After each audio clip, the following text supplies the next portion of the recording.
Waalaikumsalam warahmatullahi wabarakatuh. Alhamdulillahirabbil alamin wa bihi nasta'inu ala umuri dunya waddin. Wassalatu wassalamu ala asrofil anbiya'i wal mursalin sayyidina wa maulana Muhammadin sallallahu alaihi wasallam. Rabbi shrah li sadri wa yassir li amri wahlul 'uqdatam min lisani yafqahu qawli wa huda amin. Raditu billahi rabba wa bil islami dina wa bi Muhammadin nabiyya wa rasula. Rabbi sidni ilman warzuqni fahman amma ba'du. Jamaah kasih patuh saja al-mukarramah indallah. Alhamdulillah pada malam ini pembukaan awal sanah ini. Sanah Februari, Maret, April, bukan sanah itu, tapi yang dibahas di kitab ini ntar sanahnya sanah Hijriyah tentang masalah buluh. Jadi yang dihitung itu kalau ngitung zakat juga ngitungnya Hijriyah, ngitung buluh ya Hijriyah, ngitung umur itu Hijriyah. Samsiah itu kalau memang orang ikutnya Samsiah, kalau pahamnya orang lain, kalau ikut-ikutan kayak gitu, mantasabah biqaumin bahwa minhum kafir kan kayak gitu. Bah ya enggak kafir-kafir amat, kafir, senangnya kafir-kafiran aja. Bismillahirrahmanirrahim. Qala al-musannifu rahimahullahu taala wa nafa'ana bihi wa bi ulumi fid dharain amin ya rabbal alamin. Di situ ada far'un. Itu ada enggak far'un? Terus di bawahnya far'un ada faidatun. Ada faidatun, ada far'un, di sini far'un, di sini far'un, ini ada faidatun. Ini dua-duanya itu adalah dari faidahnya aja. Soalnya dua-duanya mirip. Halaman 16. Faidatun. Halaman 16 pas 1 2 3 4 5 6 7 8 9 10 ada faidatun lah di situ di pojok. Ya. Faidatun, ada sebuah faidah ini, faidah. Faidah itu bisa diambil faidah. Wafil hadisi, dan tersebut di dalam satu hadis ada keterangan ma asoba abdun hamun au ghamun au husnun di sini. Kayaknya semua ini. Dalam hadis diterangkan ma asoba abdun, tidak menimpa pada seseorang atau hamba hamun au ghamun au husnun, pusing, mumet. Iya kan? Semua kayaknya ini semua. Husnun. Wah, ini keterangannya hamun, homun, husnun. Itu sebenarnya ada pusing yang masa lampau, ada yang akan pusing, ada yang selalu meliputi pusing itu. Ntar keterangannya di bawah ada. Kalau memang seorang hamba itu terkena masalah kayak begitu, fakola, katanya, suruh berkata, suruh berdoa. Lah doanya ini tulisannya kan ini, tulisan ini, ntar tak cariin terjemahnya yang ada itunya di dalam hadis ini yang ada tulisannya. Jadi biar gampang, ini cuma dibaca aja. Allahumma inni abduka wa ibnu abdika wa ibnu ammatika nasiyati biyatika madin fi hikmatika nafidun fi qadaika as'aluka bi kulli ismin huwa laka sammaita bi nafsaka au anzal tahu fi kitabika alam tahu ahadan min khalqika au istasarta bihi fi ilmil ghaibi indaka antaj alal qur'an al azima rabbi aqalbi wa nura basari wa jala husni wa dhahaba hammi wa homi. Titik, doanya sampai segitu. Illa adhaballahu husnahu wa hamahu wa homahu. Nah ini, jadi kalau orang yang pusing segala macam sulit. Kadang-kadang kalau pusingnya pusing biasa orang nggak punya duit, paling-paling ya biasa aja. Tapi kalau pusing sudah nggak punya duit, terjerat utang, anaknya bandel, persediaan makanan nggak ada, kenapa pusing? Itu ada homun, wah nggak karu-karuan dah. Kayaknya hampir semua orang mengalami, walaupun sebentar-sebentar. Pasti kan dunia itu nggak mungkin langgeng ya. Yang banyak duitnya, banyak banget sampai triliunan juga, tetap aja cuma sebentar senengnya. Karena dunia itu nggak ada yang langgeng. Yang pusing kayak apapun, karena pusing perasaan kayaknya nggak kelar-kelar. Padahal sebentar juga. Cuman kan nggak sabar. Lah terus kalau mau berdoa itu, ini ntar doanya di-share aja ntar. Jadi supaya gampang, ini cuma dibaca aja karena ini posisi ini itu kalau cuma ngaji doa kayak gini bukannya kok rendahan, bukan. Capek-capek jauh ngajinya cuma doa doang. Ntar yang isinya doanya bisa dikirim gitu maksudnya. Iya. Lah setelah orang itu mengucapkan itu terus berdoa, maksudnya itu buat pembuka. Pembuka sebelum berdoa. Ila adhaballahu husnahu, sulitnya, pusingnya, segala macam bilang nih. Wa abdalahu, dan Allah menggantinya makanahu pada tempat yang tadi. Mungkin pusing, mungkin sedih, mungkin kalut, segala macam. Jadi farojan, jalan keluar. Wus'an wa kholason, mulus. Cuman itu diyakini.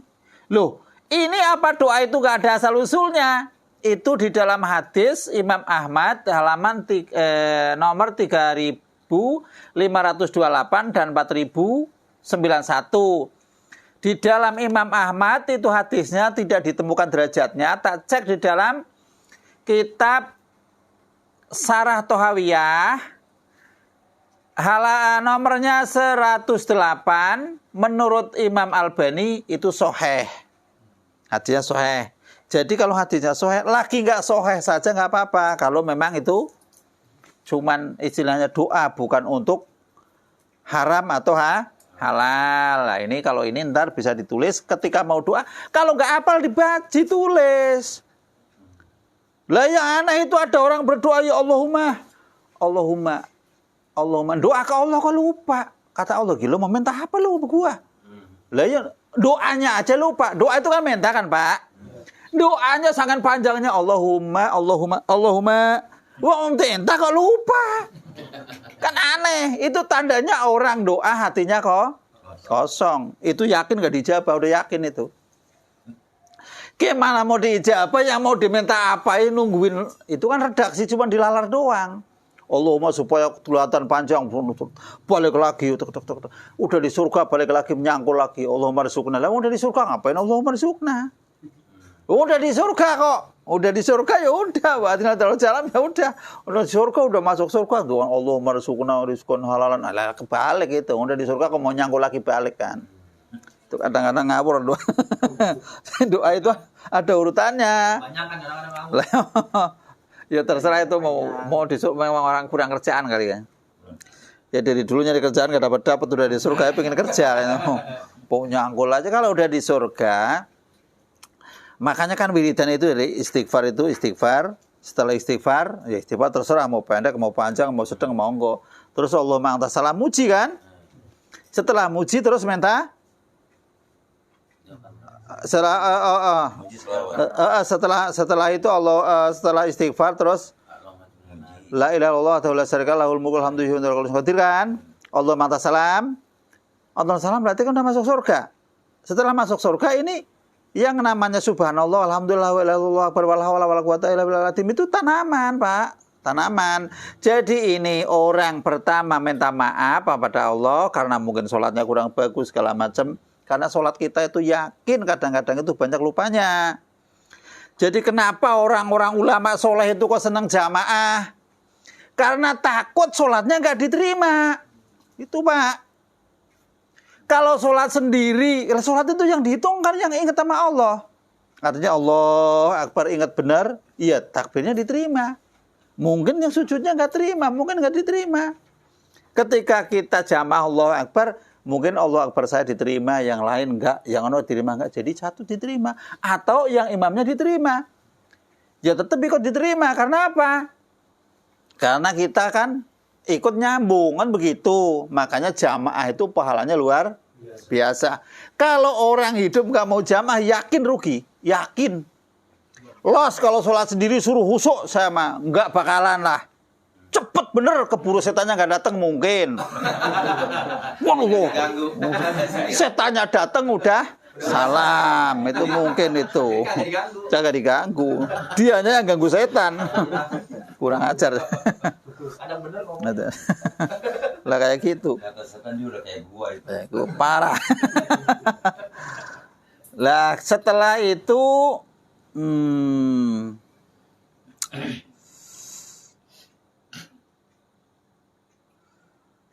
Kalau istaksarta bihi infarota, maknanya istaksarta, istaksarta, maknanya infarota. Allah menyendiri. Dengan namanya di sini, bil ismi min ghairi musarokin laka fihi. Kalau rabiu qalbi maknanya matori qalbi, ntar sekalian terjemahnya tak kirim. Qauluhu jala'u husni bi fatil jimi bil mati ai kasbu husni. Kesulitannya dibuka. Qaulu hami alham. Kalau ham, kata-kata pakai hak, awalul masakoti. Kalau ham itu yang pakai hak, hami, berarti kesulitan yang permulaan. Sulit yang awal-awal sulit. Yang gampang ya. Yang masih permulaan. Aw mayusibu asasu min makruhid dunia. Kadang-kadang yang sulit, urusan duniawi sulit bener. Itu namanya ham. Pakai hak. Pakai hak. Terus bagaimana? Ini makruh dunya wal akhirah itu umum ini, tapi awal. Tapi wal hom wal khairah wal iskal awil karbi huwa ma saqo alaihi hatta mala sadrahu ghaiton. Wah, ini lebih parah lagi nih. Jadi sampai nyesek ke dada kalau yang namanya pakai hin. Sampai benar-benar nyesek kemana. Ini berarti kesulitan yang parah ini. Antara homa maham itu sulit yang parah. Udah parah ini dua-duanya. Kalau husni itu sekedar pusing barangkali. Kalau ini udah parah. Lah ini tinggal doanya ditulis. Konon ceritanya barang siapa yang berdoa pakai doa ini, diawali doa ini. Kalau memang benar-benar yakin, kata Rasul, setelah selesai mentanya apa, kesulitan yang tadi diutarakan akan dicabut sesuai dengan data yang ada. Jadi namanya kalau hadisnya di sini 108 Sarhu Thahawiyah, kalau yang di Ahmadnya 3528 sama 4091. Hadisnya kalau di Imam Ahmad kebetulan belum ditemukan derajatnya karena derajat hadis itu susah, Pak. Jadi kalau ada orang ngomong-ngomong kamu asli apa enggak itu ya saya gua nggak nyalain karena hadis juga sulit. Jadi hadis itu kalau di sini dhaif ini misalkan nih. Ketika hadis ini sini dhaif, kita cari hadis itu. Kan hadis itu kan keluarnya nggak satu, Pak. Ada yang dari sini ke sini, ada yang dari sini ke sini, ada yang dari sini ke sini. Mungkin hadisnya benar. Tapi kalau yang membawa hadis orangnya nggak benar ya tetap dhaif, Pak. Dhaif. Lah kita nyari jalur yang sahih karena kita mau dipakai. Lah kalau sudah sahih monggo dipakai. Kalau toh terpaksa nggak ada dhaif boleh untuk doa. Kalau maudhu jangan. Itu pun kalau untuk dakwah harus disampaikan bahwa hadis ini hadis dhaif gitu. Nggak boleh asal. Tetap disampaikan kepada masyarakat. Kalau disampaikan monggo, tapi di derajat hadisnya disampaikan. Harus disampaikan hadis ini derajatnya dhaif. Dhaif apa? Lah repot lagi. Dhaif ada lain, ada mutawasit, ada matruk, ada munkar, repot lagi kan. Nambah parah wis pokoknya dhaif gitu aja udah. Kadang tahu dua hadisnya, atau asal usulnya. Ya memang itu yang berbahaya itu kayak gitu. Makanya ada orang menanyakan asal usulmu dari mana? Oh dari anu. Ini anu kok segini udah nggak ada siapa-siapa kok tahu-tahu ke sini. Emang ini lahirnya kemana kan kayak gitu? Wajar ditanyakan kalau orang ilmu hadis itu nggak ada yang aneh kayak gitu. Cuman jadinya kan bentrok gitu aja kan. Antara ini bentrok kayak gini. Yo karena memang aslinya memang harus begitu. Yo nggak tahu lah, wallahu alam aja. Yang ngaku-ngaku yo kalau yang ngaku-ngaku keturunan siapa aja bukan keturunannya tetap kafir loh. Tetap kafir.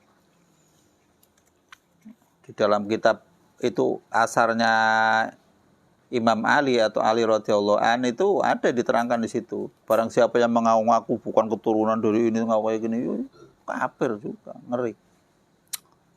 Sembarangan. Lah yang ngerinya itu kalau membawa ajarannya agama itu ngawur. Ngawur atau jadi ngeri.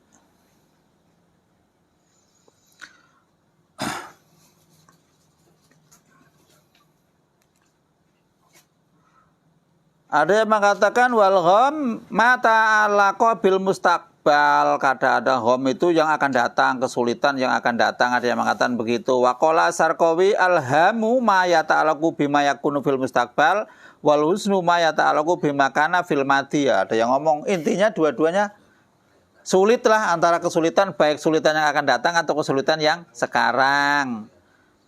Faslun, ini yang mau dibahas yang bawah ini. Yang faslun ya. Faslun, temu.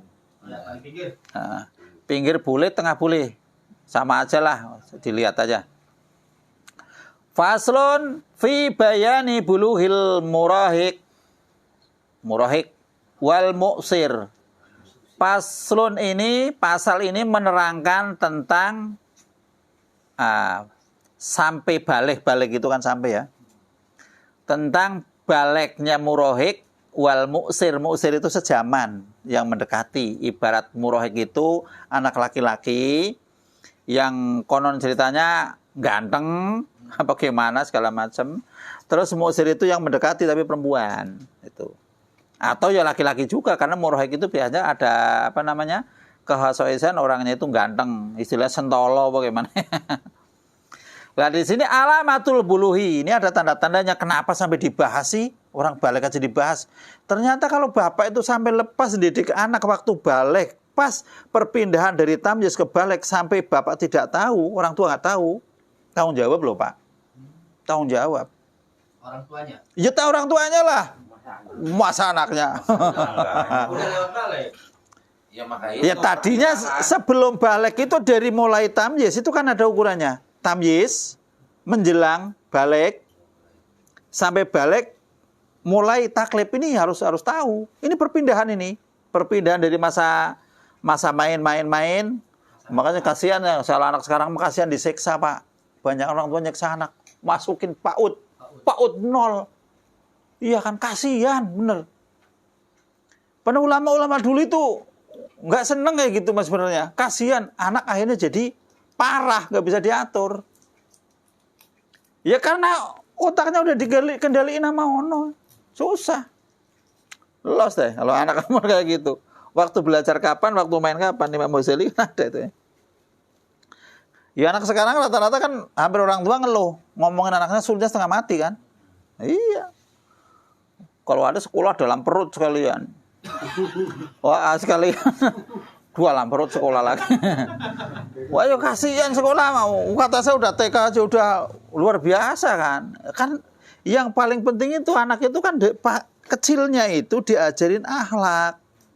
Nurut sama orang tua, sama saudara, sama mamangnya, sama pamannya, sama adik-adiknya, sama kakak-kakaknya itu udah beres, udah. Nggak usah diajarin ini segala macam. Alah, kalau dari kecilnya diajarin kayak gitu terus juga. Kalau SMP-nya lepas, bubar Pak. Bubar anak itu. Karena masa-masa anak kecil itu kan masanya masa main. Baliknya itu kan di usia-usia SMP. SMP. Nggak usah terlalu ditekan aja, kasihan lah.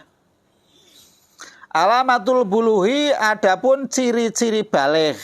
Salasun, ada 3. Lah ini ada 3 ciri-ciri. Jadi bapak itu tahunya ciri-cirinya. Ciri-cirinya itu bagaimana? Fi hakil unsa, 1 di dalam haknya perempuan. Wasnani dan 2 fi hakil zakari, di dalam haknya laki-laki. Jadi kalau perempuan itu ciri-cirinya ini 1 fi hakil unsa, wasnani fi hakil zakar, ada 3 berarti ini. Tapi ahaduha pertama nih. Tamamu homsa asrota sanatan, pertama sempurna umur 15 tahun komariatan. Tahdidatan bittifaki. Berarti kalau yang pertama ada umur 15 tahun. Tapi 15 tahun itu bukan samsiah tapi komariah. Komariah, jadi ngitung komariah ya.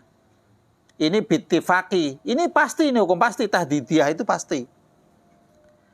Lah sekarang apa tahu hukum itu? Ya makanya di situ ada yang namanya kelahiran, ditulis namanya akte. Bapak harus tahu ini anaknya lahir kapan. Anaknya lahir kapan? Enggak tahu, yang lahirin bukan saya. Giliran kambing aja dibela-belain. Wah ini udah 2 tahun. 2 tahun. Mana lo aktenya? Kagak punya. Katanya sama aja. Kupak itu 2 tahun awal. Ya kupak nggak bawa tang doang yang dagang kita dicabut ke dokter gigi 2 tahun katanya. Ngelis. Fidzakari wal unsa berarti bisa di dalam laki-laki atau perempuan umur 15 tahun. Jadi kalau udah umur 15 tahun itu sudah rata-rata masuk balik. Wabtida'uha mulainya kapan umur 15 tahun? Min infisoli jam'il badani dari pisahnya seluruh badan.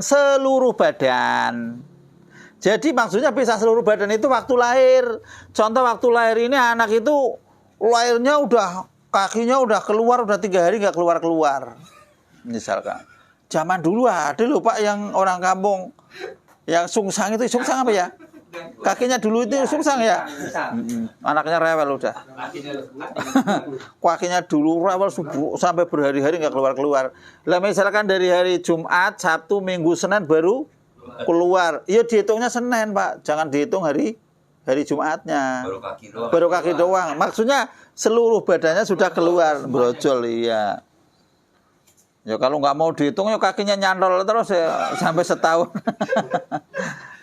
Bisa.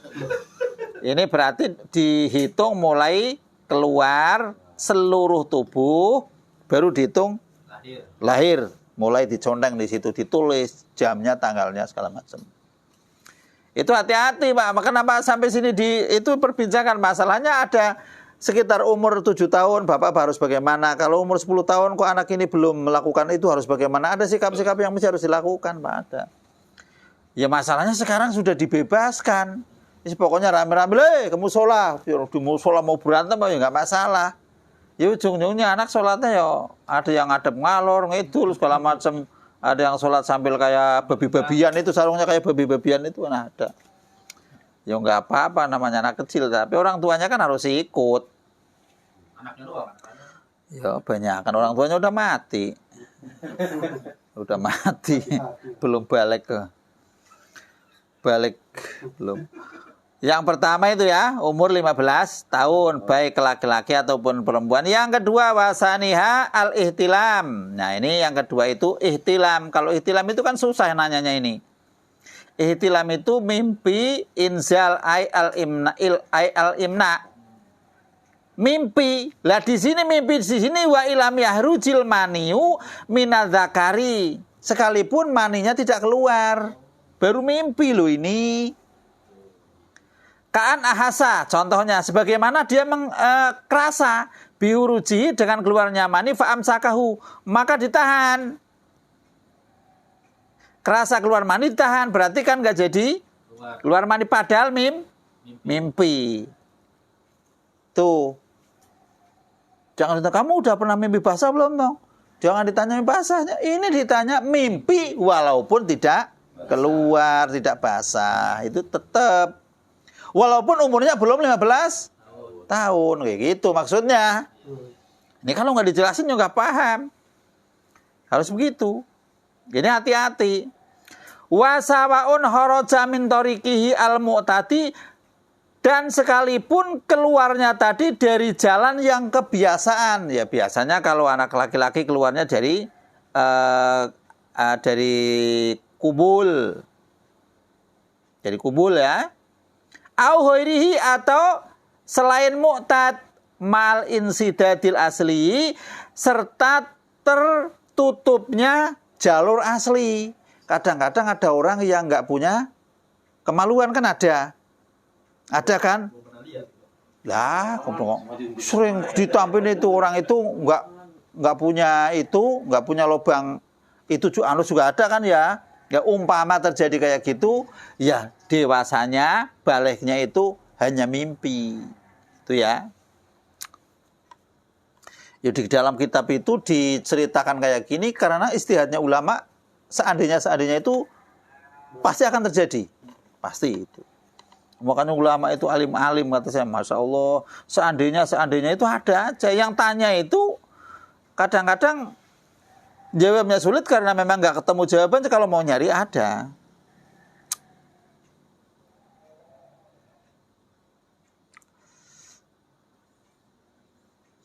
Wasaun kana fi naumin au yaqdotin, sekalipun kadang-kadang di dalam tidur berarti mimpi, au yaqdotin atau melek. Artinya melek, misalkan melihat hal-hal yang negatif atau indah atau gimana, terus mau keluar ditahan. Gitu kan. Bijimain akhirihi, sebab berhubungan atau tidak berhubungan. Lah, apa ada anak umur 8 tahun sudah hamil, udah balik apa belum gitu. Kan ada anak kecil kemarin di tahun-tahun dulu itu kan ada yang hamil itu kan, yang di timur itu kan ada itu. 9 tahun ya. 9 tahun atau berapa itu ya?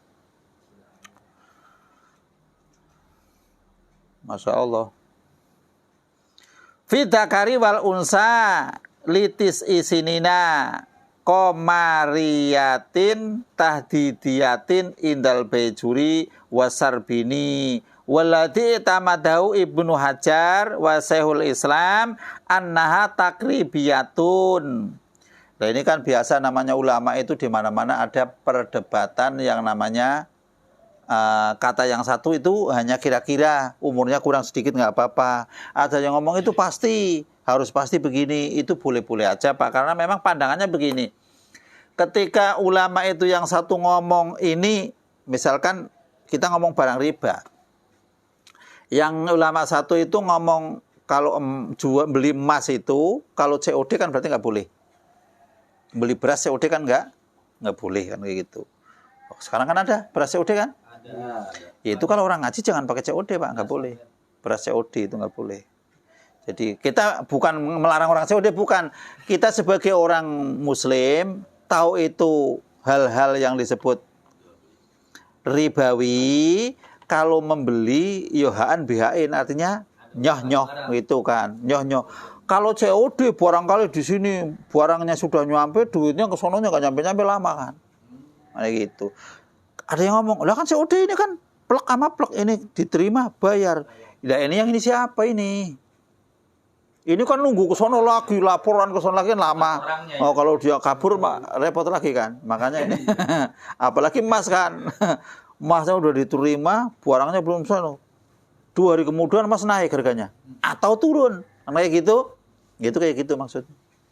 Jadi ya kalau ada orang COD ya kalau bisa direkayasa supaya gimana ya, supaya nggak jadi haram gitu aja. Artinya ya gimana, bukan saya melarang orang dagang, silakan mau dagang cara apa, yang penting kita sebagai orang Muslim itu harus tahu batasan-batasan mana yang sekiranya kita itu makan itu jadi halal. Udah barang sendiri, nyari sendiri, nggak nyolong haram.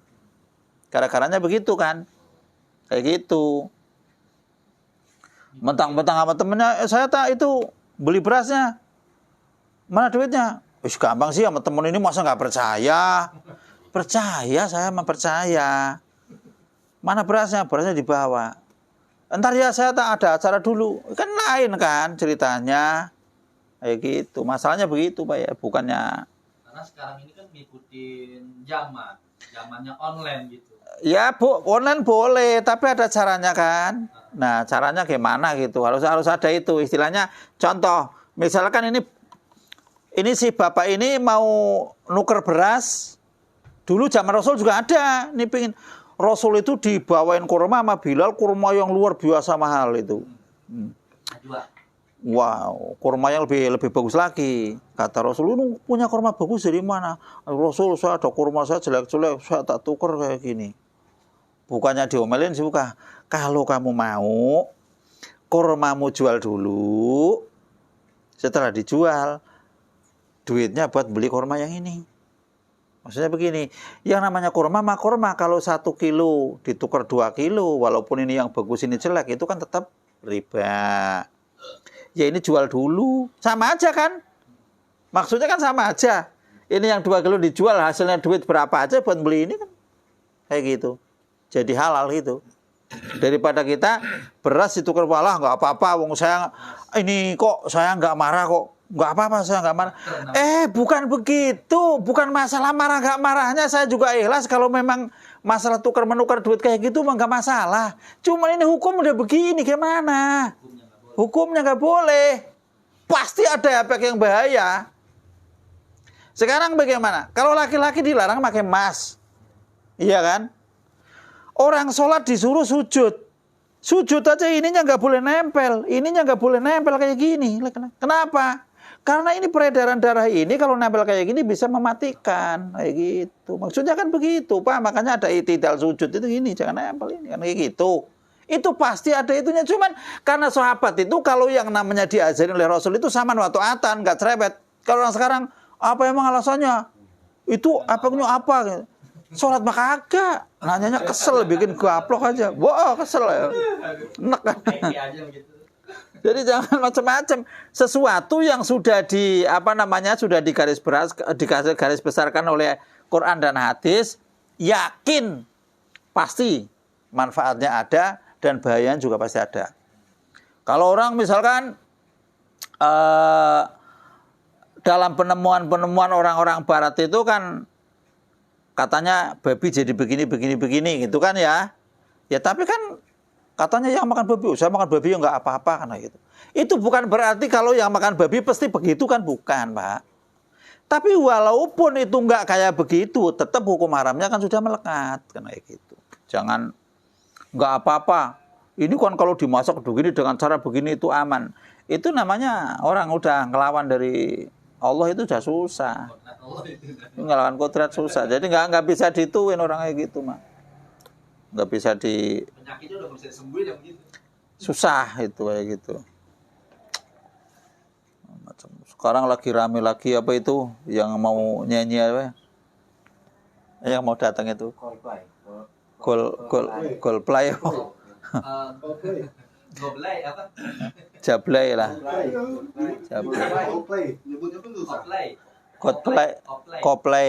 Koplay itu ya kaum gay lah ya. Kaum itu. Ya nggak usah nyela lah. Kita sudah ngomong bolak-balik. Kalau memang orangnya itu tetap sebagai hamba Allah yang mulia pada dasarnya begitu. Kelakuannya, Pak. Jadi kalau man ro'a minkumul munkaro itu munkarnya, Pak. Perbuatan munkarnya, jangan orangnya yang dicela, Pak. Saya sering ngomong bolak-balik yang namanya nyela orang dengan kejahatannya. Orang Islam orang kafir takutnya Allah membalikan. Jangan main-main. Kenyataannya ya banyak orang-orang yang kafir tahu-tahu masuk Islam. Baru mau ini meninggal kan kadang-kadang saya sedihnya apa? Dia senang benar kan? Kita mah belum tentu, Pak. Kita masih perjalanan mereka yang baru masuk Islam tahu-tahu berangkat haji, kapal terbangnya jatuh mati. Itu senang karena dia baru masuk Islam. Belum ada kasus banyak. Dulu udah puas gitunya kan, itunya ambajornya, perbuatannya. Nah, kita mau berbuat takut. Tahu-taunya nyela orang, balik repot kan? Jangan. Kalau memang dakwah ya dakwah. Rasul pun dakwah wama arsalnaka kan tetap aja. Iya kan? Rahmatan lil alamin, balahul mubin. Kan kayak gitu, Pak. Enggak usah orangnya dihujat segala macam terus nggak benar yakin kalau dakwah kayak gitu, nggak benar yakin, saya yakin. Ujung-ujungnya orang mau masuk Islam nggak takut. Wih, orang Islam mau ganas-ganas gitu. Giliran pura-pura masuk Islam, masa dikasih duit terus pada deketin. Repot kan urusannya, jadi malu kan. Jangan suka mencela perbuatannya, perilaku orangnya, tapi istilahnya yang melekat pada orang-orang itu kan memang itu kan Allah menciptakan padanya kan, Pak. Khairi wasarihi kan minallahi ta'ala, Pak ya. Hati-hati. Orang itu tidak dianggap beriman kalau belum mengimani yang keenam, khairihi wasarihi. Jadi jelek itu pun memang bikinan Allah. Mudah-mudahan dia, Rasul kan doanya gimana? Allahumma hdi qaumi fa innahum la ya'lamun, begitu kan? Ya kalau kita benci sama perbuatannya dihentikan. Jangan orangnya digebukin, jangan. Kecuali kalau maling ada ini, potong tangannya. Itu kan urusan hakim, Pak. Bukan kita main-main terus sembarangan, janganlah. Jangan yakin yang nyela orang. Saya ngelihat berapa kitab yang banyak ya orang yang nyela pada seorang buhot, seorang pezina, seorang pemabuk itu dicela oleh waliullah pada saatnya itu. Waliullah pada saat itu adanya di kitab Hikam itu. jalan itu pasti itu ada di atasnya itu awan itu menaungi terus, mau kemana aja walaupun panas. Sehingga si pemaksiat itu ngomong, ya Allah seandainya saya itu bisa kayak gitu, senangnya luar biasa saya. Pingin bener mendekat aja sama orang itu. Orangnya yang mau dideketin itu katanya waliullah itu. Saya nggak mau deketin kamu itu. Nggak mau. Karena dia orang kotor menurutnya. Itu seketika Allah memindahkan itunya loh. Awannya itu langsung. Yang ono jadi kepanasan. Gara-gara mencela orang itu. Hati-hati Pak. Benar, ngeri. Orang yang sengak-sengak ngomongnya segala macam, serba Islam segala macam, belum tentu pada bisa ngaji kok. Bener. Tahu nafsunya nafsu gimana, saya nggak tahu kan. Jangan ikut-ikutan yang kayak gitulah. Ya kita yang adem-adem aja lah. Kalau mau dakwah yang bener. Kalau nggak bisa dakwah ya buat keluarga sendiri gitu. Kalau ikut-ikutan terus mau mancing keributan kayak gitu, untungnya apa? Kita yakin pahalanya hilang kan? Hilang, pahala kita hilang. Ini masalah balik. Wasalisuha al-haidhu fil unsa litis isinina. Ini kalau yang jelas kalau perempuan umur 9 tahun ya haid ya. Berarti kalau laki-laki sebelum 15 tahun pun kalau memang mimpi metumani ya tetap haid ya. Tetap haid, tetap balik. Atau 15 tahun ke atas gua mimpi-mimpi udah blek. Ya balik juga lah, masa sampai saya udah 60 tahun kok nggak pernah mimpi itu, teman. Udah blek kamu udah nikah nggak mimpi. Udah blek orang itu. Ada orang sampai ada itu kisah-kisah yang aneh-aneh kadang-kadang. Saya emang nggak pernah mimpi itu, berarti saya nggak balik-balik. Lah nikah udah nikah kok nggak mimpi. Sama. Ini gimana ya kalau udah malam kok belum maghrib kan kesel kalau ya ke kiainya kan. Ini orang gimana ya?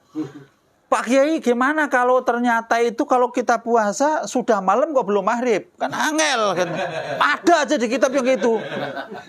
Sudah malam belum maghrib, biayanya mah bingung lagi nah. Parah saya mah. Tadi saya suruh sama muridnya, silakan kamu nanya, salah saya itu. Maaf salah saya itu katanya. Orang diem disuruh nanya, akhirnya ngomongnya ngancel kan. Gimana? Nambah parah kiainya, nambah pusing. Gimana kalau sudah malam kok belum maghrib? Ya maghrib itu kan lewat malam, lewat itu kan. Malamnya lewat maghrib kan. Aduh, parah lagi aja ini.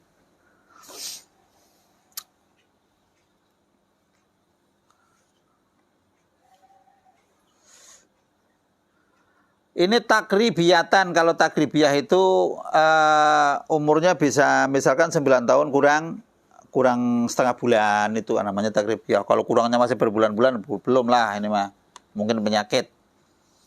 Biangkana naksuha ini ada nih. Gambarannya sebagaimana kekurangan umurnya itu aqalla min sitata asrota yauman, kurang dari 16 hari. Berarti kurang dari setengah bulan. Lo haidnya walau bilah dotin, sekalipun hanya sebentar doang. Wa ma habluha falaisa bulughon. Adapun hamilnya anak yang 9 tahun barangkali itu bukan disebut ciri-ciri balik. Bal alamatun ala buluhiha bil imna'i qablahu. Kalau ciri-cirinya itu sebab nikahnya itu. Sebab nikahnya sebelum umur 9 tahun tadi. Kurang dikit nikah. Hamil. Bukan hamilnya yang jadi ciri-ciri balik, tapi yang jadi ciri-ciri baliknya itu imna'nya tadi. Hubungannya, ya. Bukan hamilnya loh. Segitu dibahas ulama, Masya Allah. Kober-kober. Bener ulama dulu mah telaten nggak mikirin saya pengen kaya apa enggak, yang ilmu ya ilmu aja kayak gitu. Ulama sekarang mau mikirin ilmu duit ayo puyeng ah. Ujung-ujungnya ora beres wis. Ini untuk laki-laki dan perempuan, kurang lebihnya yang beredar di masyarakat. Kalau perempuan itu antara 9 tahunan ya haid gitu kan. Kalau laki-laki rata-rata 15 kan begitu, gitu aja udah. Nah. Lah terus bagaimana kalau orang itu punya kelamin 2? Punya kelamin 2. Kelamin ganda itu namanya muskil. Repot ini. Wa amal hunsa adapun banci ya, banci aja lah. Fahukmuhu annahu in amna min dzakarihi wa hadha min farjihi hukima bibuluhihi. Adapun banci fahukmuhu maka adapun hukumnya annahu in amna min dzakarihi. Jadi dari zakarnya itu keluar mani dan dari farjinya keluar haid. Baru itu namanya balik. Kalau enggak dua-duanya gimana? Belum. Nah, ntar ini ada kalinya, ada. Kayaknya ada di sini.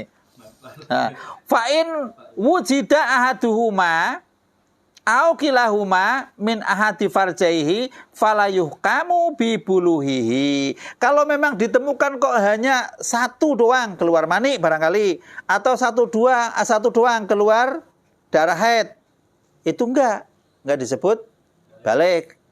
Atau keluar dua-duanya, haid semua atau mani semua, itu juga bukan balik. Berarti mungkin ya ini hukumnya begini dari dulu ya mungkin begini, tapi kan nggak tahu.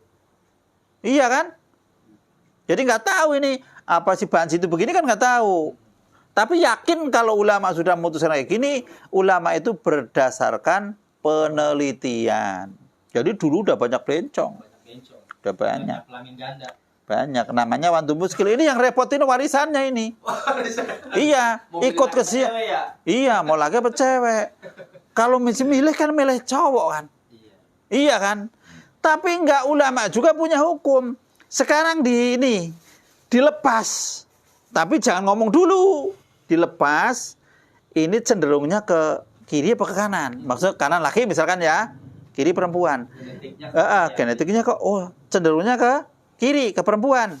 Ya hukumnya perempuan. Kalau cenderungnya ke kanan laki-laki, hukumnya laki-laki. Itu ada kayak gitu. Bagaimana kalau kayak gini? Enggak mungkin. Sama gitu, dua-duanya sama, yang kadang-kadang lembut, kadang-kadang jotos, tapi gimana ikutnya pakaiannya, kan kayak gitu kan, atau temennya kan kayak gitu bisa dituin. Tapi kalau di kedokteran itu kan biasanya genetik yang dilihat. Ya kalau dokter melihat kan berdasarkan penelitian. Kalau ulama dulu itu berdasarkan penelitian, cuman pengalaman beliau-beliau kan, sama kayaknya sama. Cuman kalau yang saya bingung di tafsir itu kan yang tidak satupun yang mengetahui di rahim kecuali Allah. Ternyata pemahaman ulama waktu dulu pemahamannya kan nggak ada yang lihat. Sekarang mau diteropong ketahuan. Repot lagi nih tafsirnya maksudnya. Nah ini repot kan. Iya kan. Dulu katanya kan di USG. Wah berarti tafsir ini batal nih. Maksudnya nggak tahu yang ada, tetap aja ulama menang. Nggak ada yang tahu tentang yang ada di rahim kecuali Allah. Maksudnya kan ini laki-laki ini atau perempuan ini nafsirnya bagaimana segala macam kan tetap yang tahu hanya Allah kan. Ke situ aja tetap menang ulama lah. Nah, dia nggak mau kalah daripada tadinya belum ada USB mah yang di dalam itu zaman Nabi Adam kan bola, apa-apa segala macam kan nggak tahu Pak sebelum lahir loh. Iya sekarang mah iya orang-orang pada lahir banyak. Dulu yang hamil pertama coba isinya apa segala macam bingung kan. Kok kayak gini perut kayak gini. Nggak tahu pertama Nabi Adam mau mau nggarap bajak sawah itu juga bingung. Sapinya digurung ke sana ditabok ngamuk. Ngomong bingung kan. Iya dulu kan untung ya Rabbi gimana ini kalau saya kayak gini kan tukaran terus sama sapi kan repot. Akhirnya sapinya ditabok sama malaikat suruh diem. Kamu kalau diem si Adam nggak kerja loh. Jadi kan repot Pak ya, jadi zaman dulu ya sekarang Pak udah pengalaman. Kalau zaman dulu ya mesti bingung lah. Ngeliatin kayak gitu di perut 9 bulan. Wah, kayak apa repotnya? Kalau yang di apa itu tadi, yang ganda itu dioperasi itu gimana tuh? Hukumnya gitu. Hukum awal itu dalam usul fikih itu kaidahnya itu kan hukum itu kembalinya pada awal, Pak. Pada awal. Orang itu perempuan, wah bikin jadi laki-laki, di black itunya. Dikasih apa misalkan pakai apa supaya kelihatan maco di sini, tetap aja hukumnya perempuan gitu. Dia mau pakai pakaian laki-laki tetap aja hukumnya perempuan itu. Salah sendiri dia mah. Iya repot. Iya, hukumnya tetap ikut yang. Tapi kalau yang dioperasi itu tetap dibolehkan gitu ya. Dioperasi dibolehkan. Nih, ganda kan misalnya yang perempuan ini tutup gitu. Itu diperbolehkan gitu. Kalau di dalam agama itu kalau sesuatu itu untuk mengobati itu boleh, Pak. Mengobati kan boleh, karena ini kan dua-duanya kan nggak mungkin jalan semua, mungkin yang satu ditutup bagaimana, yang satu diperbesar ya mungkin nggak apa-apa, macam kayak orang operasi apa namanya kalau jantung lah, itu jantung itu saya pernah baca di dalam kitab itu namanya tarkibul qalbi apa ya, tarkibul qalbi cangkok jantung, nama cangkok jantung. Itu pun dalam ulama kontemporer ada yang memperbolehkan seandainya gitu, seandainya yang meninggalnya itu memang ada pesan dulu atau enggak ada pesan dulu sekalipun, kalau memang ini ada manfaatnya buat yang hidup, ada yang mengatakan boleh kayak gitu. Tapi itu kan barang yang langka lah itu. Mata digitukannya nggak tega kan ya ngeliatinnya. Misalkan kayak si itu diganti matanya, diambilin matanya yang sudah meninggal kayaknya kan gimana gitu. Sampai ke situ dibahas-bahas suka ya, namanya orang tetap pikir-pikir. Lah yang repot itu operasi apa namanya? Operasi muka tapi pakai pantat. Pakai kulit pantat ini dengan antara paha sama pantat. Kalau perempuan ini kan aurat, Pak. Lah ini kalau di mukanya di sini jadi nempel dari aurat tenaga gitu. Jadi repot juga kan. Kata saya ribet amat yo.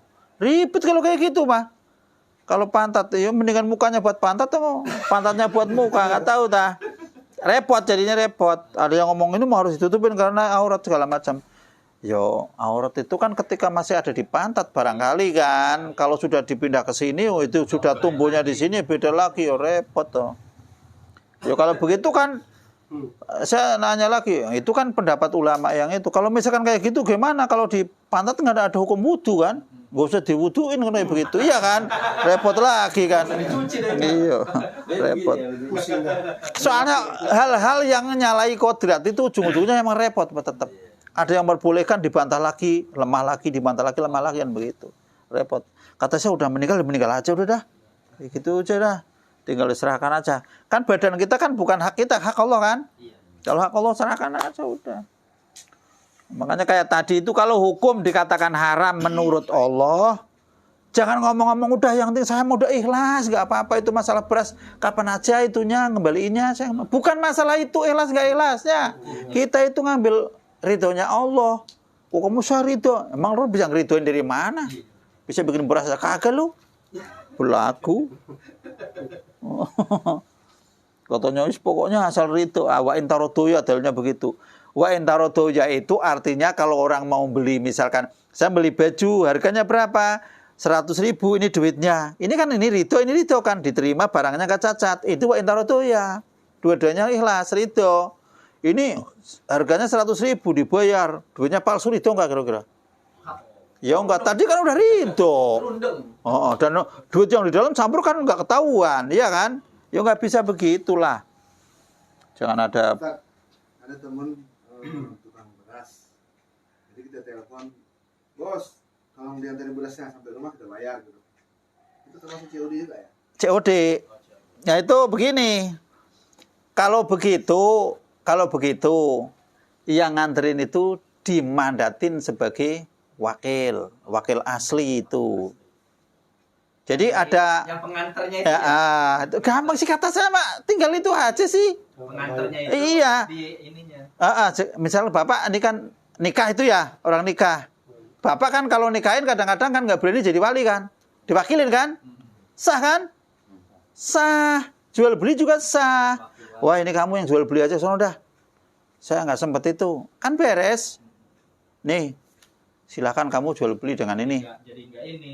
Jadi nggak riba lagi. Tapi kalau contoh cuma pengantar kuli kan, pengantar kuli nggak wakil, beda Pak. Ya cuma begitu doang menurut saya Pak. Contoh, si A butuh beras.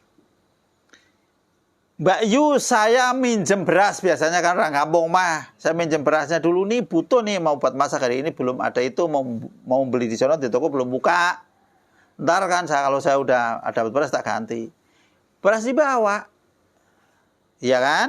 Seliter. Ketika bayar ke situ kan kadang-kadang nggak pas. Kadang-kadang orangnya juga berasnya nggak sama, segala macam kan ribet kan. Kalau kita ini dengan ini kan akhirnya kan nggak pas. Yang ngutang bolehlah kalau bayarnya belakangan namanya ngutang lah. Lah tapi kan ini kalau itu kan harus pas kan. Ribet ya.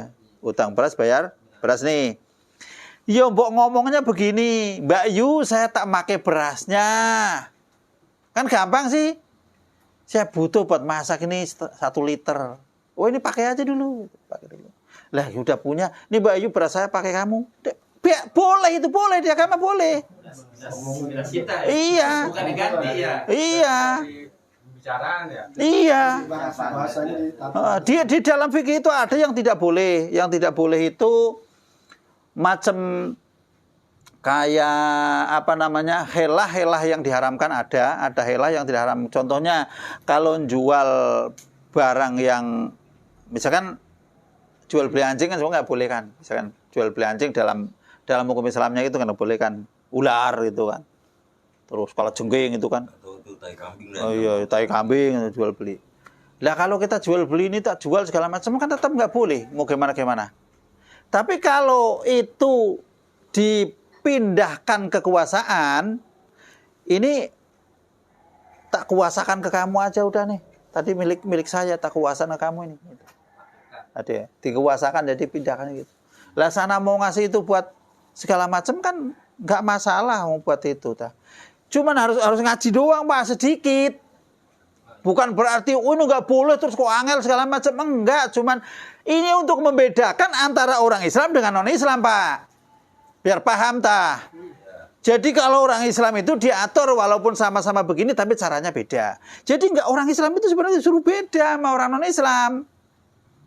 Contohnya kalau orang yang mengubur mayit pas lagi terik matahari, pas di atas nih, atau pas pagi kayak macam sholat yang diharamkan itu, atau habis asar, itu kan pada dasarnya hadisnya kan haram. Tapi ulama beda pendapat segala macam. Haram tah kalau memang itu gitu kan. Ujung-ujungnya haramnya makruh tahrim. Menurut Imam Nawawi makruh. Dengan catatan kalau mau mengubur mayit habis asar, kalau memang waktunya sempit. Tadinya itu memang meninggalnya sudah mepet ke asar. Jadi habis asar. Tapi kalau meninggalnya pagi kok nguburnya habis asar, tetap haram. Begitu maksudnya. Loh nunggu itu saudara segala macam. Itu hukumnya begitu Pak. Itu. Lu ada yang mengatakan kok kalau malam haram. Maksudnya zaman dulu itu sulit, nggak ada lampu segala macam, repot, takut pengurusan jenazahnya mandiinnya juga nggak sempurna. Gitu. Jadi ada elat itu alasan atau penyebab yang memang menyebabkan orang itu haram ya, jadi haram. Macam kayak sholat habis asar itu kan apa habis asarnya itu setelah kita sholat, apa habis asar jam berapa kan bagaimana? Ya ternyata haramnya sholat setelah asar atau haramnya sholat setelah subuh itu setelah kita melakukan sholat subuh. Batasnya kan begitu. Iya kan? Tapi sholat yang diharamkan sholat mutlak. Kalau kodok enggak. Kalau walaupun kodok sunnah kan kayak gitu. Namanya sunnah mutlak gitu. Jadi kan Rasul sendiri itu dalam hadis sahihnya itu habis asar itu hampir sholat terus. Ternyata Rasul kodok qobliyah zuhur kalau nggak salah itu. Makanya ada hadis kayak gitu, yang baca hadisnya langsung wah habis asar sholat segala macam. Nggak ditanyakan. Jadi hadis ada itu, adanya hadis itu ada sebab-sebab apa namanya keluarnya hadis, asbabul wurud atau sababul wurud gitu. Jangan main ambil aja. Ini masalah banci, blencong. Loh bagaimana semua itu masalah balik kok dibahas di permulaan wa inama dzakarul musonibu angin pestine struktur sapa ki musonib sesungguhnya ki musonib menjelaskan tentang masalah buluh tadi atau balik tadi awala masalatin di permulaan masalah fil fikhi di dalam ilmu fikih alamatil buluhi pada ciri-ciri balik li'ana manatol taklipi alal balihi dunasobi wasobiyah. Karena memang ada kaitannya ketersambungan taklif. Taklif itu pembebanan atau tugas yang resmi dari Allah. Itu memang mulai balik, bukan mulai dari anak-anak perempuan atau anak-anak laki-laki. Tapi dari mulai taklifnya. Taklifnya dihitung mulai balik. Lah taklif di sini ketika anak itu perpindahan dari tamyiz ke balik, orang tua sampai nggak tahu, walaupun kok satu sholat sampai lolos, orang tua bertanggung jawab. Itu maksudnya begitu, ketatnya ilmu di sini. Lah kalau sekarang anaknya nggak sholat 10 tahun, diem aja, aman-aman aja, 10 tahun. Lah kalau bapak ini sudah mengikuti jejak, akhirnya di akhirat itu tidak ada tuntutan gitu, maksudnya begitu. Tapi kalau nggak ngikutin jejak, tetap karena yang kewajiban orang tua kan. Hati-hati. Lakin yajibu ala sabili fardil kifayati, tetapi wajib atas jalan fardu kifayah. Ala aslihima, atas orang tuanya sobi dan sobiyah. Baik dhukur wal inas, baik laki-laki atau perempuan. Jadi kalau bapaknya sudah ngajar, ibunya sudah gugur. Kalau ibunya sudah ngajar, bapaknya sudah gugur. Dalam hukum fardu kifayah. Tapi dua-duanya menganjurkan sangat bagus gitu. Jadi kewajiban pertama pasti pada bapaknya. Karena besok yang ditanya dulu itu hud hakona min hadar rojul. Jadi ambillah hak-hak saya dari bapakku ini. Jadi ketika bapaknya nggak ngajarin masalah tamyiz bagaimana, balik bagaimana, taklifnya bagaimana, iya besok yang kena itu bapaknya gitu. Jadi, oh kalau kayak gitu saya mendingan nggak usah lah, nggak ngaku kamu, ya repot lagi. Tolol lah. Wah daripada ini kelihatannya anak menurut-nurut Pak di dunia. Tapi kalau bapak nggak sampai ngajarin kayak gini, di akhirat itu bakal bangkil loh Pak. Bisa jadi surganya bapak itu ditempati ke anaknya. Hati-hati itu. Lah yang bahaya kan surganya ditempatin anaknya. Ini anaknya nggak soleh tentunya ya. Kalau anak yang nuntut itu bisa nggak soleh lah. Iyalah. Wah, anak nuntut kok soleh kayak mana? Wah, anak soleh nuntut apa? Oh, anak soleh nuntut. Wah, anak durhaka. Apa masuk surga saya kagak. Sekali dipegang sarungnya, ditarik bareng-bareng. Nah ini repot ini Pak, makanya di sini harus tahulah sebagai orang tua setidaknya itu ada hal-hal yang perlu diawasi ketika anak kecil, masa-masa ya kalau kita memang musimnya udah ikut PAUD atau sebelum PAUD ya ikut nggak apa-apa, tapi anak itu kalau setelah istirahat jangan dipaksa, suruh main lah. Jadi main itu ternyata itu untuk menggerakkan motorik Pak. Jadi anakku nggak boleh main, kamu di sini belajar aja. Ditekan, ya anak itu cingkrang kayak gini. Nggak bekar pikirannya, nggak leluasa.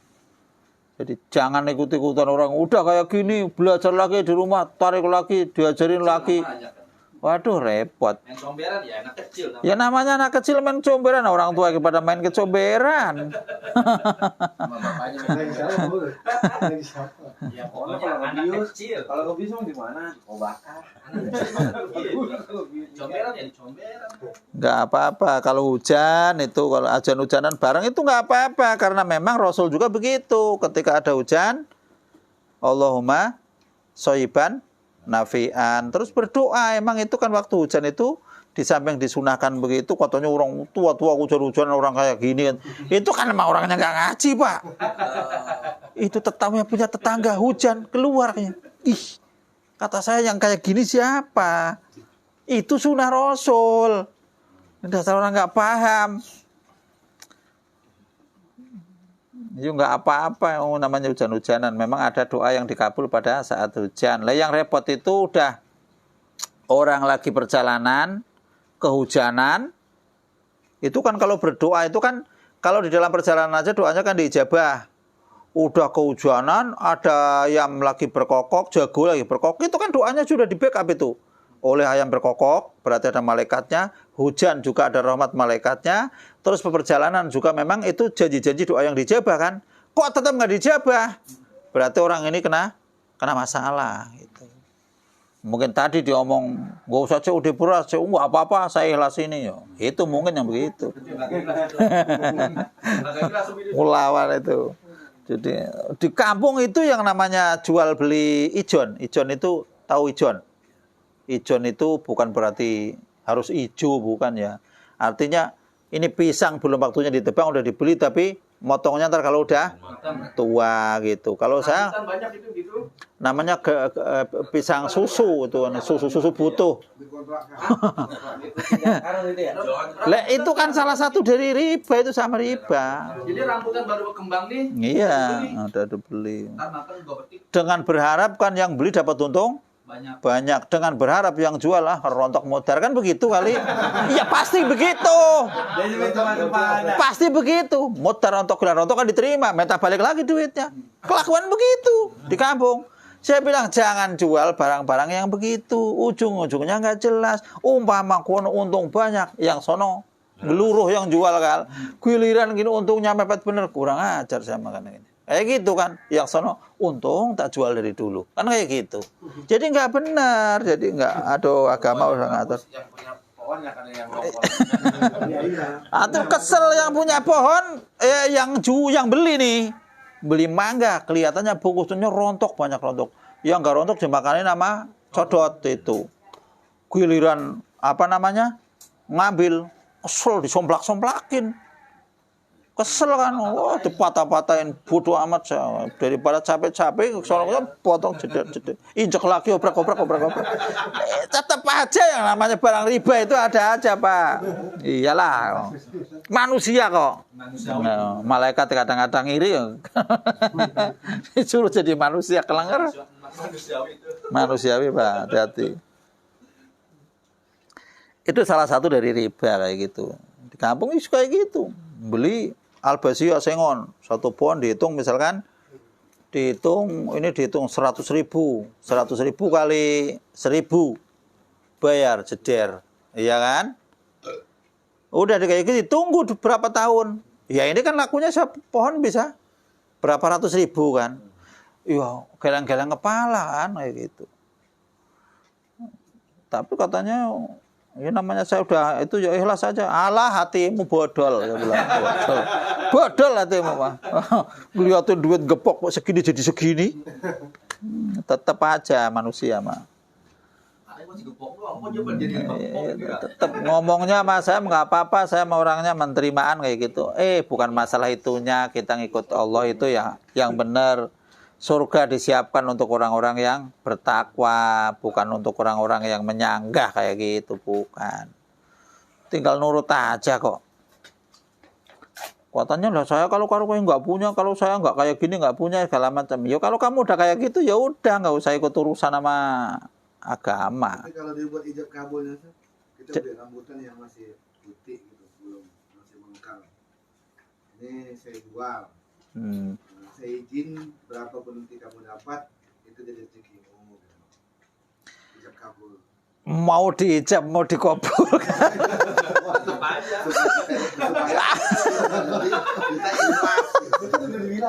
Sebetulnya orang jualan itu kan sudah, kalau jual beli pada dasarnya kan butuh sama butuh kan ya. Yang satu butuh duit, yang satu butuh barang kan begitu. Ya. Ketika orang dapat duit kan senang. Ketika orang itu dapat barang juga senang. Cuman yang namanya ini, Pak, karena barang itu tidak langsung bisa dipotong. Sekarang naluri yang umum aja. Kita ngomong belinya nggak usah macam-macam lah. Kalau di kampung itu sampai yang di dalam perut, janin, sapi, janin, kerbau, Sampai segitunya Pak dijual Pak. Dijual berapa itu pokoknya Pak. Giliran mati gimana Pak? Tukaran Pak. Tukaran tetap tukaran. Iya kan. Wah kok ntar kalau mati saya nggak terima. Terus kalau mati doang nggak terima nih misalkan nih ya. Ya udah kalau mati nggak terima wajar lah misalkan ya. Giliran lahir kakinya cuman iya cuman 2. Ada kan yang cacat kayak gitu. Bingung kan nggak ada perjanjian. Terus yang mau disalahin siapa Pak? Lah saya jual kan yang di dalam perut ya namanya barang hoib. Ya yang di dalam perut isinya itu. Lah tahu-taunya kerbau itu memang kerbau busung. Busung tahu? Sakit perut. Yang megar itu nggak keluar-keluar ditungguin. Siapa yang rugi Pak? Oh jualnya di dalam perut itu kok. Ini repot aja namanya barang tahu. Orang mah kalau ngelawan hukum masalahnya kena aja lah. Ya boleh di kayak gitu. Ini mungkin ya. Ini rambutan. Ntar tak beli saya. Kamu tungguin sampai tua. Ini tak titipin duit sekian itu boleh Pak. Boleh. Anjir, ntar tak beli saya kan. Boleh kan. Berarti cuman istilah ngutangin. Ya. Harganya pas nanti harga. Harganya harga potong. Harga potong, iya. Sekarang giliran, sekarang kan ada hari ini naik, besok turun kan. Ketika beli barang nggak langsung dipotong, Pak, nggak langsung dipotong. Selisih 2 hari, misalkan. Yang sering kejadian di kampung saya kan durian, Pak. Durian itu, ya mohon maaf, ada yang nakal itu, Pak. Jadi durian itu ini ada potongan apa? Potongan lidi. Itu ada duriannya kecil-kecil kan jatuh itu ditusuk dicantolin ke sono diituin kan dihitung Pak per itu jadi yang kelihatan sudah ada masih itu udah dihitung misalkan satunya dihargai misalkan 1.500 jumlah durian itu dihitung yang kelihatan. Wah, kan yang kecil-kecil belum kan itu kan untung dia dihitung. Nah ini ada yang nakal juga Pak, durian yang udah jatuh ditusukin dijejer di atas itu dipantekin ke situnya, salam, dipantekin ke sana. Jadi dihitung kan, ya sampai tua kering doang. Ada aja yang begitu Pak. Ada yang jual bibit. Kalau dulu yang itu kan bibit melinjo itu mahal, bibit melinjo kan mahal itu. Itu enggak, melinjo mati yang udah laki-laki itu kan enggak mau berbuah kan, dipotong-potong. Itu bawahnya dikasih jagung, dikasih plastik, kan jagungnya itu keluar tunas. Dikirain itu ini kan kalau melinjo itu kan kuat itu, setengah bulan itu kuat hijau aja. Ditungguin aja dicabut ke jagungnya tumbuh. Ada aja orang yang nipu kayak gitu, masya Allah. Ada Pak, jualan suka dengar kalau orang ada jualan kambing yang kambing hitam itu. Iya. Buat buat apa namanya itu? Enggak tahu lah ya kayak gitu ya. Itu kan pusing-pusing yang ada polanya putih-putih itu dipilok, Pak. Disemprot. Iya, pusing. Yang penting gendetnya kan ada itu. Yang itunya kan pada polang-polang enggak mau kan, dipelok, disemprot. Biar hitam.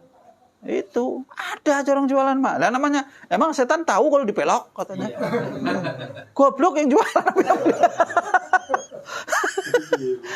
Dipelok. Orang nyolong kambingnya yang kambing putih aja ya, giliran dikejar sama yang punyanya udah bawa pilok. Ada kok, saya kena temu malingnya ada kok. Disemprot dulu, diorat-orat kayak gini kambingnya jadi poleng kan. Emang kambingmu mana? Kambing saya putih. Bentuknya kayak gitu, bentuk kan warnanya aja, mana warnanya gitu. Lah warna saya ada poleng-poleng kayak gitu, kamu putih bukan gitu. Ya enggak bisa tetap namanya, namanya maling akalnya kan banyak, Pak. Sama gitu kan orang jual beli riba itu mengelah-elah gitu, sama. Maling juga kalau memang pengen rada ringan gitu ya kayak gitu. Maling, masya Allah. Ada aja maling kayak gitu. Kalau nyuri ayam itu ternyata supaya nggak bunyi kuk itu dikasih karung yang tebel itu apa namanya, dikasih air, dikasih air, ditungkupin kan kayak gitu. Iya kayak gitu. Jadi itu kan cepel itu kan dingin, jadi nggak bunyi nggak. Pengalaman ini kalau gimana? Hah? Pengalaman. Pengalaman. Kalau nyuri itu, nyuri kambing yang galak itu, yang suka mbak dikasih gula merah. Nggak jadi ngomong kan. Cuma kelebat gitu. Astagfirullahaladzim, maling. Gula merah yang lengket itu kan di sini kan Iya, kambing nggak bisa ngomong. Hilang-hilang. Nggak ngomong ke sono kemari. Masya Allah, maling ada saya namanya kayak maling, otaknya pinter-pinter. Maling. Coba kalau maling jadi polisi ya mending kayaknya, pinter maksudnya tahu itunya, tahu selahnya, triknya maling. Ilmunya yang boleh dipakai kalau perilakunya jangan. Lah ini orang tua baik laki-laki atau perempuan itu wajib mengajari anak-anaknya tentang hal-hal yang terkait dengan apa? Ayak murahuma bisolati. Nah, ini kalau mengajari tentang menyuruh sholat berarti kan ngajari Sholat. Cuman kamu sholat sono. Lah sholatnya gimana? Kagak tahu. Ya orang sini mah orang sholat banyak. Kalau orang pinggiran, kalau yang benar nggak sholat. Islam mang ketulisannya Islam tapi nggak ada yang sholat kan banyak kalau di pinggiran-pinggiran itu ada. Lah itu kalau nggak diajarin kan nggak tahu lah sholat gimana gitu kan repot. Makanya alhamdulillah kita hidup di kalangan orang yang sudah muslim itu enak. Jadi anak-anak itu sudah ngikut masyarakat segala macam, belajar ikut masyarakat. Cuman yang sekarang udah rada punah itu akhlak. Akhlak itu punah. Jadi akhlak punah. Jadi anak-anak itu ketemu masih kerabatnya paman atau omnya atau bibinya itu sudah enggak kayak dulu itu. Nurut enggak, sekarang udah sibuk sama HP. Malah kalau ada HP-nya dihubungi itu diblokir anak sekarang. Rata-rata begitu. Itu akhlaknya udah bergeser. Enggak tahu tuh ujung-ujungnya gimana. Wama dan hal-hal tataqafu alaihi yang berhenti atas sholat tadi. Kawuduin, ya wudunya diajarin. Wanahwihi semacam wudunya diajarin. Ya sebelum wudu, doanya wudu, tata cara wudu, segala macam. Sholat sepaket itu harus diajari ke anaknya. Jangan sampai anak bisa sholat, anak bisa baca Fatihah dari orang dulu, Pak. Nah, dari orang dulu. Jadi amalnya Bapak berkurang. Jadi sekalipun Bapak itu cuman hanya ngajarin kok dari Bismillahirrahmanirrahim, baca lebakta, terus Fatihah, diajarin wudhu, sholat, itu diutamakan, Pak. Jadi kesananya itu Bapak itu sudah dapat pahala yang sehari dilakukan 5 kali, berulang-ulang, seumur hidup dan diturunkan ke anak cucunya. Itu supaya begitu, Pak. Jadi ilmu wudhu, ilmu sholat, itu dari kecil. Jadi mulai tamyiz. Ya, tamyiz kapan? Ntar ini ada keterangannya tamyiz. Jadi supaya pahalanya itu jangan diserobot oleh orang lain.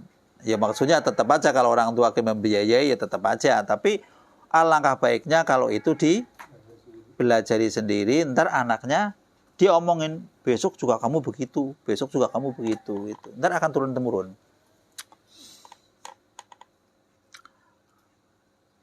Ba'da istiqmalihima sab'a sinina, setelah sempurna keduanya baik laki-laki atau perempuan setelah umur 7 tahun. Jadi 7 tahun Pak baru mulai diajari 7 tahun.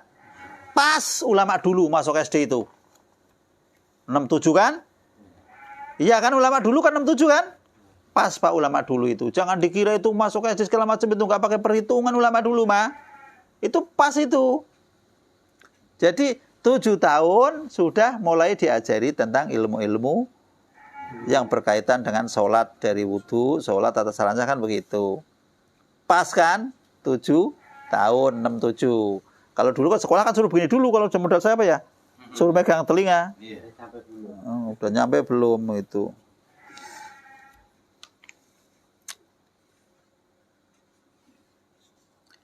Idza mayyaza, ketika dua-duanya sudah tamyiz. Nah, ini tamyiz itu apa itu?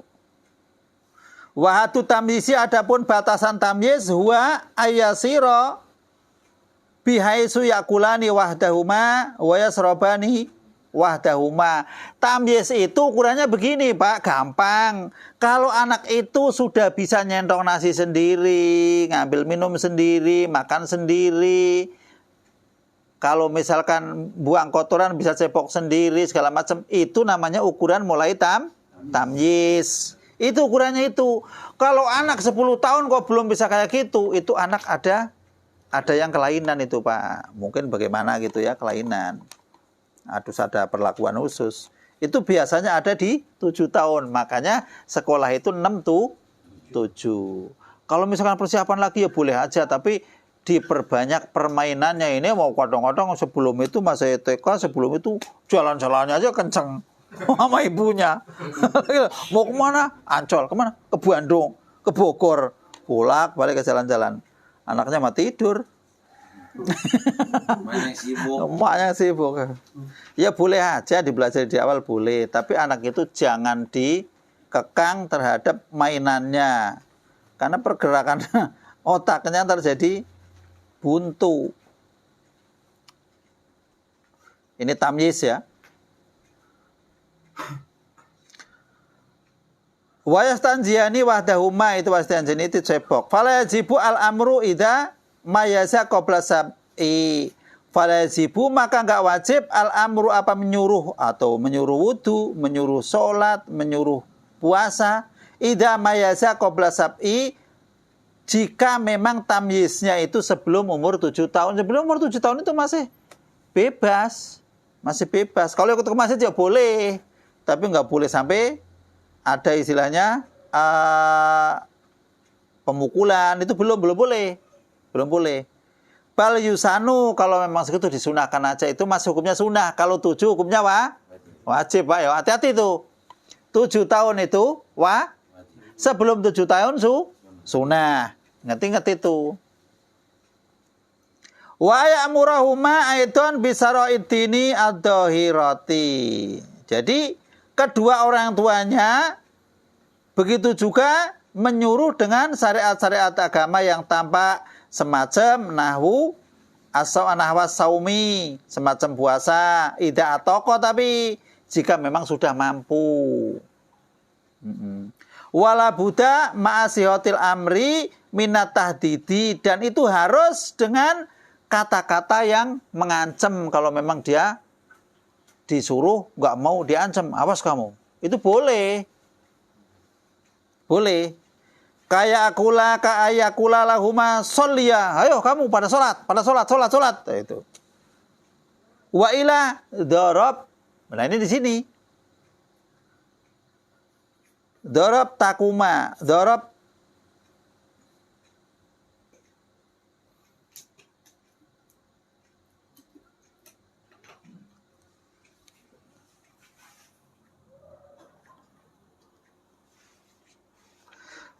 takuma.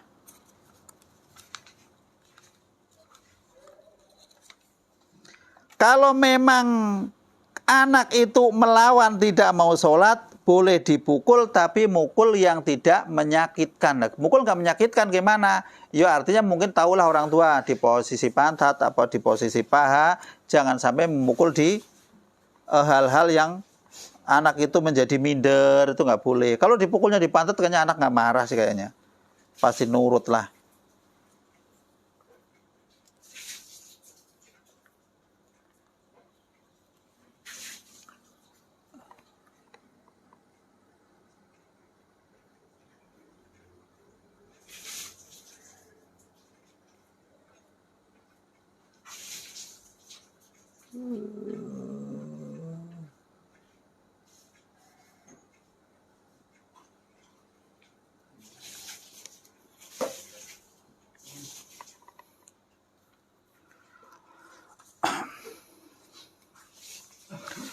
Oh di sini kayakula lahuma sholliya wa ila darabtukuma. Kamu sholat. Kalau nggak mau sholat, kamu tak pukul. Maksudnya begitu. Artinya sudah ada ancaman. Wa ayu alimahuma anan nabiyya sallallahu alaihi wasallam. Ini yang kedua nih ya Pak. Wulida bima kata, itu harus diajarin Pak. Oh, Nabi kita itu lahir di Mekah. Wa ursila fiha, juga diutusnya juga di Mekah. Wa mata fil Madinah. Ini yang wajibnya loh Pak. Yang penting ini wajibnya dulu. Wa dufina fiha, di Madinah, dikubur di Madinah. Wa yajibu aidon ayadribahuma ala tarki dzalika dorban ghairu mubarihin fi asna'il asirati. Kalau memang tidak mau melakukan hal-hal yang terkait dengan yang tadi disampaikan oleh orang tuanya di masa-masa umur 10 tahun, boleh dipukul yang sekiranya tidak menyakitkan. Ba'da kamalitis setelah sempurna 9 tahun. 9 masuk 10. Jadi ada ukuran Pak. Jadi umur 7 tahun disuruh mulai wajib ya. Kalau sebelum 7 tahun itu menyuruh, itu sunnah. Kalau 7 tahunnya wajib. 7 tahun, 8 tahun, 9 tahun, masuk 10 tahun sambil diajarin tentang ilmu yang berkaitan dengan agama, baik dari wudhu, sholatnya, latihan puasa dan segala macam. Terus kok bangkang? Diancam dulu, setelah diancam ini masih dalam 7 tahunnya diancam loh Pak. Ini setelah boleh dipukul itu umur 10 tahun, sempurna 9 masuk 10. Itu pun ghairu mubarihin Pak ya. Jadi ada ukurannya. Setelah Bapak kayak gini, tugas Bapak sebagai orang tua selesai Pak maksudnya. Tugasnya selesai. Artinya ini tugas-tugas pada umur itu, anak menjelang balik sudah keukur. Ini menjelang baliknya kan ini. Baru tamyiz menjelang balik. Maksudnya ukuran tanggung jawab itu dari mulai itu Pak. Jangan itu anak saya tanggung jawab doang. Kalau ditanya lihtimali buluhi fihi, karena waktu yang 9 tahun menjelang 10 itu sudah mendekati atau tasabuh dengan umur-umur balik. Walil mu'alim, lah bagaimana nih kalau bapaknya nggak tahu, bapaknya kok nggak mempelajari ke anaknya, gimana? Walil mu'alimi, dan bagi mu'alim aidon begitu juga al-amru, menyuruh la dorbu, tidak boleh memukul. Mu'alim boleh, gurunya menyuruh, tapi kalau guru tidak boleh memukul. Illa bi'inil wali, kecuali ada mandat. Kalau rewel disentil aja boleh. Wa misluhu, semacam itu boleh dipukul azauzu fi zauzati, seorang suami kepada istrinya, falahu al-amru. Jadi suami menyuruh ke istri untuk kayak tadi nih. Kalau misalkan punya istri kan kadang-kadang nggak pintar, diajarin, bandel, itu nggak boleh dipukul ila binil wali, kecuali dengan izin tadinya dari walinya. Nggak boleh mukul istri Pak. Istri dikebukin aja. Repot. Pukul saya boleh saya.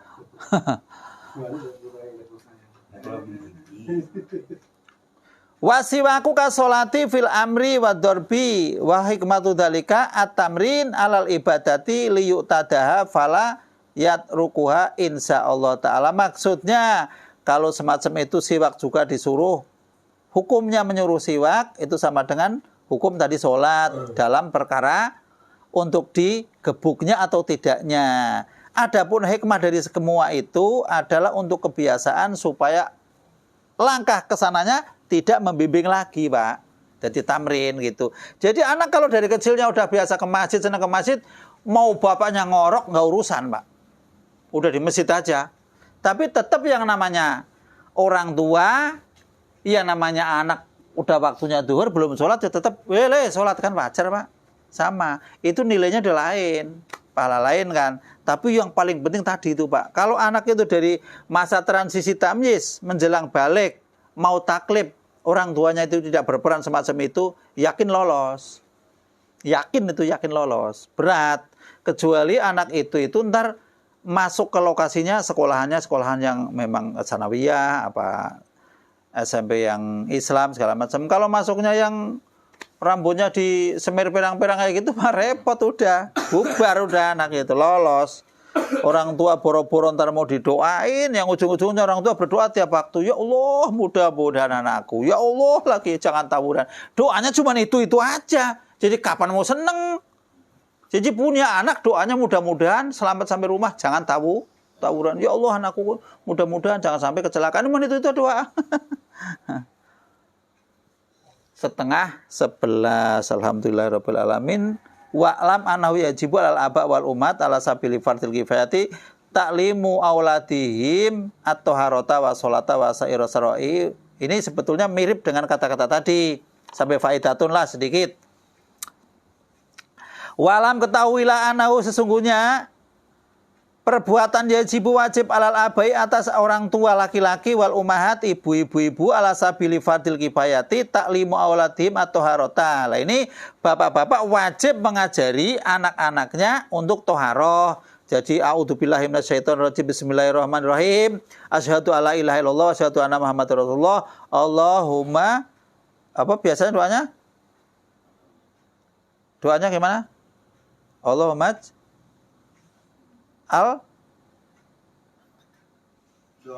doa mau wudu biasanya. Alhamdulillahi ja'alal ma'a tahura. Doa itu kan biasanya pakai gitu enggak? Pakai enggak? Oh enggak, langsung nawaitul. A'udzu ya enggak apa-apa. Kalau yang lengkap itu kan a'udzubillahi minasyaitonirrajim bismillahirrahmanirrahim asyhadu alla ilaha illallah wa asyhadu anna muhammadar rasulullah. Alhamdulillahilladzi ja'alal ma'a tahura. Nawaitul wudu'a li rabbil hadasil azhari fardhu lillahi ta'ala. Baru gitu. Kalau yang lengkap gitu. Kalau yang pakai nawaitul ya monggo. Pakai bismillah, ya monggo ya. Tapi itu yang lengkap begitu kalau di mu'in. Biasanya orang sana pakai mu'in. Wa sholata wa sa'ira sarai. Lah ini kalau sa'ira sarai ya repot ya. Seluruh syariat-syariat. Lah bagaimana ini biayanya? Wa mu'natu ta'limihim ataupun biaya ongkos biayanya ini dari mana? Untuk belajar.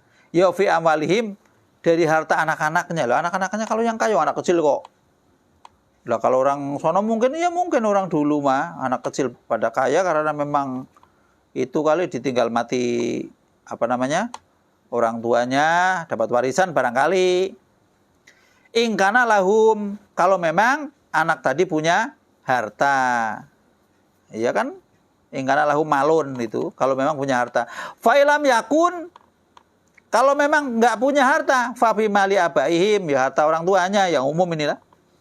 Fa'ilam yakun fa fi mali ummahatihim, ya harta ibunya. Fa'ilam yakun, ya ini kalau yang enggak punya bapak ibu gimana? Fa fi baitil mal, ini baitil mal. Ini sini baitil mal di mana sekarang? Rumah zakat. Rumah zakat lah. Rumah zakat itu saya mau seumur hidup saya ngeliatin zakat nggak pernah ada tetangga saya yang miskin dapat zakat, saya belum pernah, heran saya mah. Iya maksudnya kemana gitu ya. Fa'ilam yakun fala ahniya'il muslimin kalau memang nggak ada dari harta baitul mal dari orang-orang kayanya orang muslim itu maksudnya ada urutan begitu. Ya nggak tahu zakat larinya kemana, ya nggak tahu yang namanya zakat ya yang deket kali ya, yang jauh yang nggak kebagian. Wallah alam namanya kayak gitu. Wallah alam bisawab. Assalamualaikum warahmatullahi wabarakatuh.